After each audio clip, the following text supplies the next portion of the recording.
देखिए, आज का फ़ैसला जो है वो सिर्फ़ इस बात को साबित करता है कि पाकिस्तान का आईनी निज़ाम जो है वो फ्री है, फ़ेयर है और ट्रांसपेरेंट है। देखिए 61 टेस्टिमनीज़ ली गईं, 61 लोगों की एविडेंस इकट्ठा किया गया, उसके बाद एक फ़ैसला सुनाया गया और कहा जाता था कि सिर्फ़ पीटीआई के लीडरान को जो है वो अटैक किया जा रहा है या उनको सज़ा देनी ही देनी है। लेकिन आज के फ़ैसले ने तो साबित किया कि बहुत से लोग जो हैं वो बेगुनाह साबित हुए, बहुत से लोगों को सज़ाएँ दी गई। जिसका मानी ये है कि देखिए एविडेंस की बेस के ऊपर और टेस्टिमनीज की बेस के ऊपर सजा दी गई है। देखिए 9th मई में जो हुआ उसमें सिर्फ इंसाफ लोगों के साथ नहीं होना था, इंसाफ उन अदारों के साथ भी होना था, इंसाफ पाकिस्तान की बहादुर फौज के साथ भी होना था जिनके जगहों पे हमले किए गए। सिर्फ इंसाफ का मतलब ये नहीं है कि आप वन साइडेड चीज़ें सुनाएं। ये इंसाफ यार, ये कानूनी सिस्टम पीटीआई के लिए नहीं बनाया गया, किसी सियासी पार्टी के लिए नहीं बनाया गया।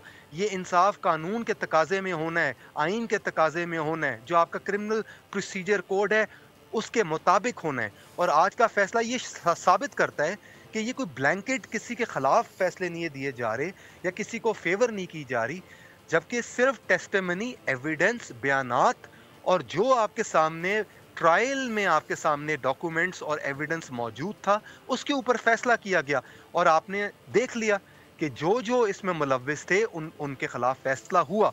और ये पाकिस्तान में भी और अवाम में भी और ग्लोबली, देखिए दुनिया भर को आपने एक मैसेज दिया है कि आपका जो निज़ाम है वो तगड़ा निज़ाम है, वो सख्त निज़ाम है। आप अपने कानून को बिलीव करते हैं और आप सजाएं देने का हक रखते हैं। अगर आपके सिस्टम पे अटैक किया जाएगा, अगर आपके अदारों पे हमला किया जाएगा, अगर एक बेमानी विदाउट एनी एविडेंस एक कैंपेन चलाई जाएगी आपके अदारों के खिलाफ, तो आज के फैसले ने हमारे पूरे सिस्टम को मजबूत किया है, हमारे निज़ाम को शो किया है कि हमारा निज़ाम जो है वो इस तरह के घिनौने जो काम किए जाते हैं उन पे फैसले सुना सकता है। तो बहुत पॉजिटिव फैसला है, एक अच्छा फैसला है।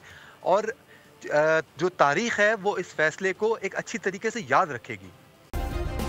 सब्सक्राइब करें और बेल दबाएं ताकि कोई खबर रह न जाए।